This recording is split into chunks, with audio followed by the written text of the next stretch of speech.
আসসালামু আলাইকুম। আমি আজকে কিছু কাজ দেখাবো। এটা হচ্ছে ঢালাইয়ের কাজ। আসলে মূলত ডিজাইনের পর একটা সুন্দর বাড়ি করার পর ফাইনালি তো আসলে ঢালাই দিয়ে কনস্ট্রাকশনের কাজটাই তো খুব ইম্পর্টেন্ট। তো কাজের কোয়ালিটি, ঢালাইয়ের কোয়ালিটি এগুলো কীরকম কী হবে এই বিষয়ে একটা ধারণা দিব।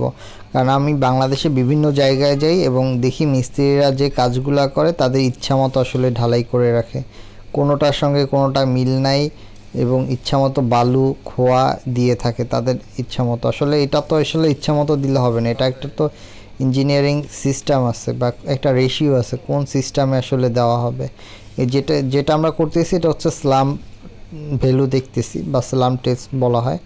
সো আমরা সাধারণত যেগুলো করে থাকি, প্রথমে হচ্ছে আমরা যে ডিজাইনে বাড়িটা করব এখানে কত স্ট্রেন্থ 4000 না 5000 ওইটা ধরেই তো আমরা সাধারণত একটা কলাম বেস এগুলো ডিজাইন করে থাকি যে কত পিএসআই লোড নিতে পারবে এই কলামটার যে ঢালাই যেগুলো থাকবে, যেটাকে আমরা কংক্রিট বলি, কংক্রিটগুলোকে।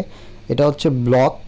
এটা হচ্ছে সাধারণত সিলিন্ডার আমরা তৈরি করি। সাধারণত দেখা যায় সরকারি প্রজেক্টে অনেকেই দেখে থাকেন যে এরকম সিলিন্ডার তৈরি করে, অথবা বড় বড় কমার্শিয়াল বা রেসিডেন্সিয়াল বিল্ডিংয়েও থাকে এই ধরনের সিলিন্ডার। সো সিলিন্ডার টেস্ট করে সাধারণত আমরা রেজাল্টটা পাই যে আমাদের যে স্ট্রেংথে আমরা ধরে ডিজাইন করছি সেইটা পাওয়া গেছে কিনা বা পাওয়া যাবে কিনা এই জিনিসগুলো। এটা হচ্ছে আমরা যেটা করতেছি এখন, এটা হচ্ছে আমাদের ঢালাই শুরু। আর একটা হচ্ছে ব্যাচের কাজ চলতেছে। এটা হচ্ছে মূলত আর্মির অফিসার। দেখা যায় যে এখানে অফিসার যারা থাকে তারা সাধারণত ফাইনাল ইয়ারে যারা থাকে দেখা যায় যে তারা ক্যাপ্টেন থাকে, মেজর থাকে অনেকে। কিছু কাজ চলতেছে, তারা হচ্ছে গ্রাজুয়েশন করতেছে এমএসটিতে সিভিল ডিপার্টমেন্টের উপরে। সো তাদের যে প্রজেক্টটা এটা হচ্ছে মূলত যে কাজটা এরা করতেছে, এই রডগুলো আসলে এই কংক্রিটের ভিতরে কতটা ধরে রাখতে পারে এইটাই মূলত টেস্ট করার উদ্দেশ্য। সাধারণত আমরা তো ঢালাই করে চলে যাই, আমাদের তো মাথায় ওইগুলো থাকে না, বাট এগুলো ইউজুয়ালি যারা ইঞ্জিনিয়ার বা হায়ার লেভেলে যারা কাজ করে তারা এগুলো নিয়ে আসলে কাজ করে। যে এটা যখন হচ্ছে একটা ভূমিকম্প হবে তখন এই রডটা কত শক্তিতে খুলে যাবে ঢালাইয়ের মধ্যে থেকে, আলটিমেটলি তো খুলে যাবে। বা কোনো একটা ভূমিকম্প হলে ফেল করলে তো আর টিকে থাকবে না। সো ওইটা কত স্ট্রেন্থে খুলে যাচ্ছে বা কত লোড আসলে খুলে যাচ্ছে, সো এটাই মূলত দেখার জন্য এই টেস্টটা করা হচ্ছে। তো এটা হচ্ছে স্লাম টেস্ট। এইটা সাধারণত করা হয় যে কি পরিমাণ পানি দিব। আমরা দেখি সাধারণত মিস্ত্রিরা ইচ্ছা মতো পানি দেয়, যে মনে হচ্ছে আরেকটু দিই এরকম, বাট এটা পানি দেওয়ার একটা মাত্রা আছে যে কতটুকু পানি দিতে হবে। সো এইটা নির্ধারণ করা হয় স্লাম টেস্টের মাধ্যমে। এটা সাধারণত দেখা যায় যে কত মিলিমিটার বা কত ইঞ্চি স্লাম ভ্যালু আসতেছে এর উপর বেস করে এটা নির্ধারণ করা হয়। কারণ পানি বেশি দিলে দেখা যাবে যে পানিটা বাষ্প হয়ে চলে যাবে।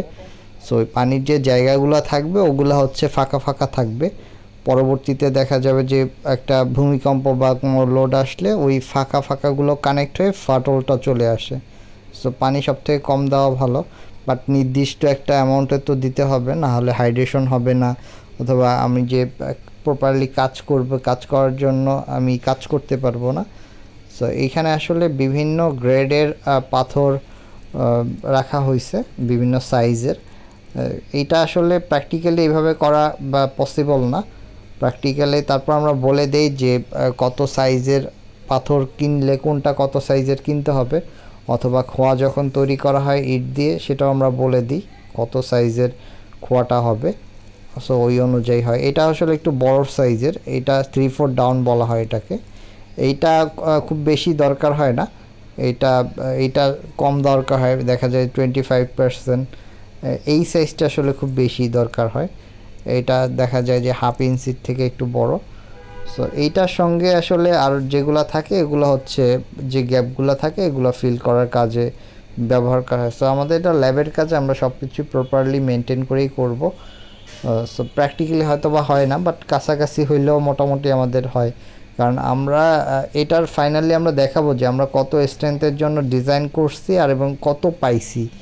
তো দেখা যায় যে মাঠ পর্যায়ে এগুলার কাছাকাছিও হয় না অনেক সময়, অনেকেরটা হয়, বাট অনেক ঢালাই যেগুলো হয় যেগুলা যে স্ট্রেংথ বা ধরে আমরা ডিজাইন করি ওই স্ট্রেন্থটা পাওয়া যায় না।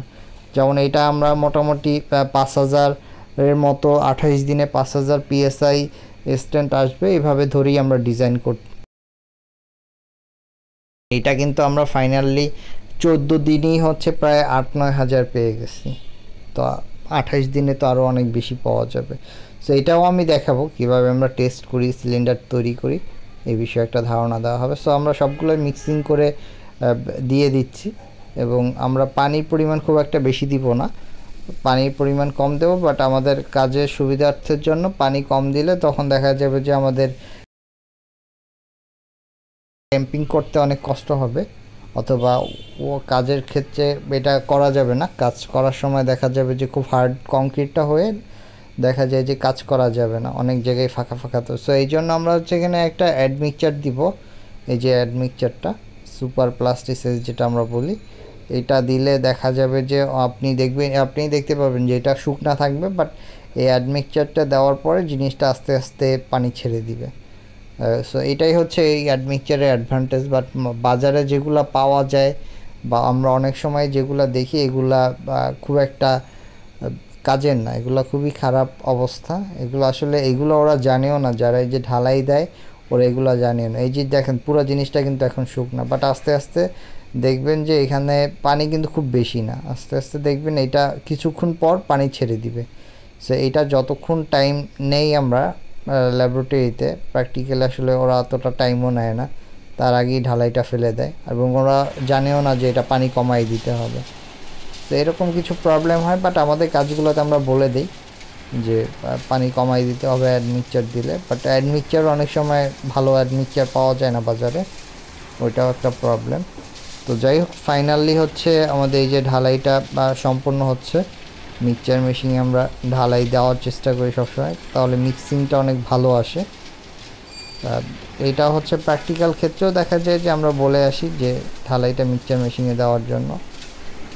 এই যে এই জিনিসটা অনেকটাই পানি কম কাজ করার ক্ষেত্রে, এটা আসলে খুব হার্ড করে তৈরি করা হয়েছে, বাট এরপরে যে ঢালাইগুলো আমরা দেওয়া হয়েছে ওইগুলোতে হচ্ছে আর কিছুটা পানি বাড়ায় দেওয়া হয়েছে। এটা প্রায় হচ্ছে 1 বস্তা সিমেন্টে প্রায় 13-14 কেজির মতো পানি দেওয়া হয়েছে জাস্ট হাইড্রেশনের জন্য।